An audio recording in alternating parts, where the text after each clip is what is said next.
Joined by Rod McKenzie, Managing Director of Policy and Public Affairs at the Road Haulage Association.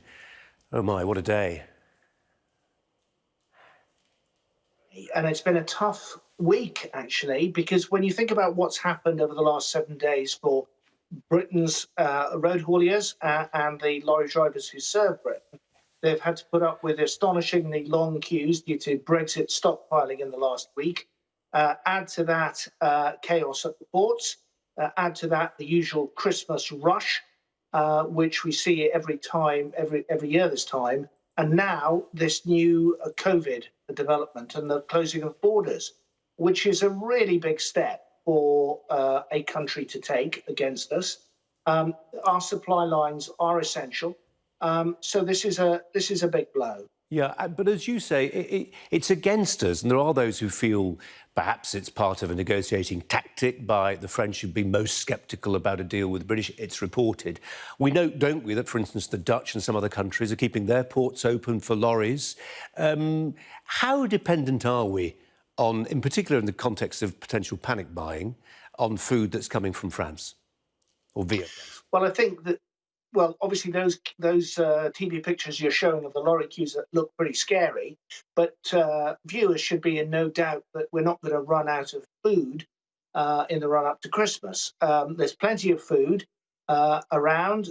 It's the supermarkets have done a great job getting ready for this, so there's no need for panic buying or anything like that. The problem is, clearly, if the border closure goes on for a longer period of time, and we do rely on lorries coming on the short straights over Calais to bring us fresh food and things like that. So a longer-term disruption will create a problem further along the line, not before Christmas, but clearly at some point, pressure will mount. So it's really important. I mean, one hopeful sign was I saw a tweet from the French embassy, I think in the last few minutes.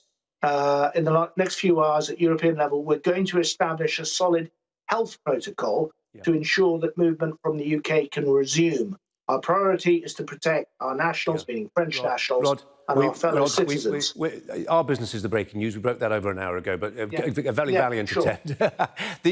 Just a word, I've thought really on the lorry drivers themselves. Listening to some of them this morning, they were bewildered, really. They were saying, look, by its very definition, the job that we do is a pretty solitary activity. We are COVID compliant in the sense we spend most of our time in our cabs.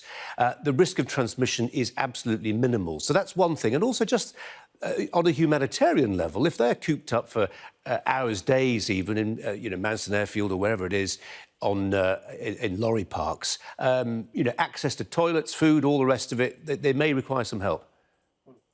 Well, let's take both those points. First of all, are lorry drivers vectors of disease? The answer based on evidence has got to be no, because only in the first wave of COVID, only about 2 or 3% of lorry drivers went sick with COVID. They lead, as you say, a solitary lifestyle in the cab. They eat in the cab. They're on their own in the cab. They sleep in the cab.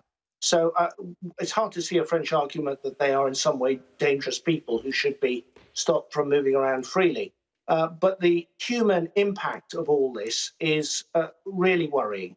To put lorry drivers in a lorry park, which is sort of half-built, missing out on proper toilet facilities, proper food facilities, and all the things that people are entitled to have at their workplace. You and I wouldn't expect to not have loos and food and things like that in our workplace.